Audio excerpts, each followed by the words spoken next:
Apa yang merisaukan hidupmu, sahabatku? Hari beranjak pergi, minggu menyusul berganti, bulan-bulan pun telah berlalu hingga tahun menyambut kembali. Tapi kamu masih di sini, penuh dengan misteri dan teka-teki. Ragu untuk melangkah, bimbang dalam keputusan, belum juga berubah. Masih bergulat dengan pikiran-pikiran negatif, curiga, was-was, dan khawatir akan hidupmu. Hasil usahamu terlihat jauh dari memuaskan. Nafas panjang tidak lagi melegakan, seperti hamparan burung padang pasir.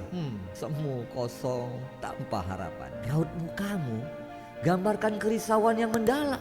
Kamu berpikir, akankah seseorang ini atau sesuatu itu menjadi baik bagimu nanti? Aku akan ceritakan sebuah hukum kepastian untukmu, sehingga hilanglah keraguan dan kerisauan dalam hidup ini. Dua hukum kepastian itu. Pertama, kebaikan akan dibalas dengan kebaikan, keburukan akan dibalas dengan keburukan pula. Kebaikan dan keburukan kita terhadap orang lain bersumber dari kebaikan dan keburukan yang kita lakukan terhadap diri kita sendiri. Apa itu kebaikan dan keburukan yang kita sering lakukan terhadap diri sendiri? Membiarkan hatimu penuh dengan debu dan kotor adalah keburukan. Sedangkan bersadar diri, membersihkan hati adalah kebaikan. Saat kita beramal soleh, bersikap lembut, berprasangka baik, hidup menerima, ikhlas dan ridho terhadap takdir, bergairah, optimis, tersenyum, syukur dan sabar. Ini adalah bentuk-bentuk kebaikan yang kita lakukan terhadap diri kita sendiri.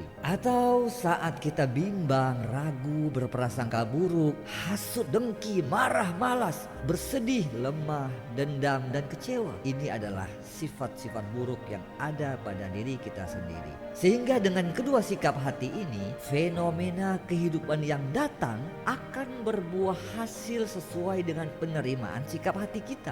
Ibarat hujan, airnya sangat tergantung dari wadah yang menampungnya. Apabila wadah itu bersih, maka air pun menjadi bening dan segar. Namun jika wadah itu kotor dan najis, air ikut berubah menjadi najis dan kotor. Perhatian orang lain bagi wadah yang baik adalah kebaikan, namun menjadi kecurigaan bagi wadah hati yang kotor. Senyuman bagi wadah yang baik adalah tanda kasih sayang, menjadi sindiran bagi hati yang kotor. Nasihat menjadi pengingat, bukanlah nasihat menjadi menggurui. Teguran adalah petunjuk, namun hinaan bagi wadah yang kotor. Sakit adalah pensucian kesalahan masa lalu, tapi berasa azab dan siksa bagi hati yang kotor.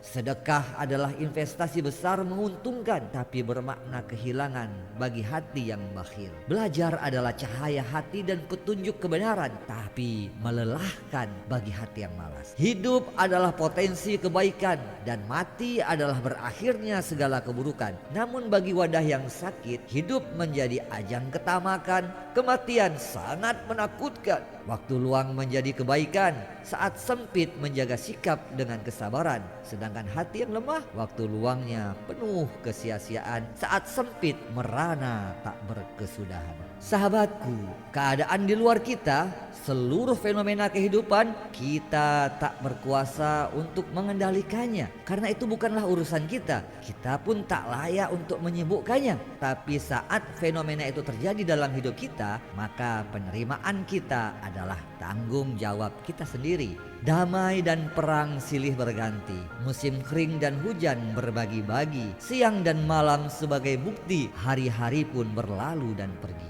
Itulah kepastian, sahabatku. Akibat tergantung dari sebabnya. Akibat yang baik sebab hati, sikap dan wadah yang baik. Akibat yang buruk karena sikap hati dan wadah yang buruk pula.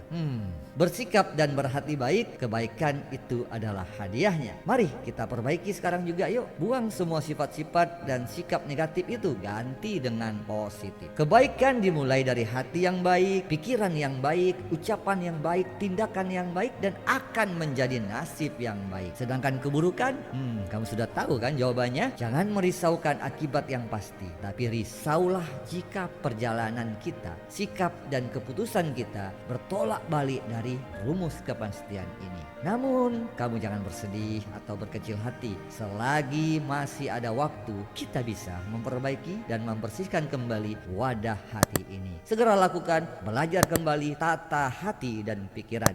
Masihkah merasa risau?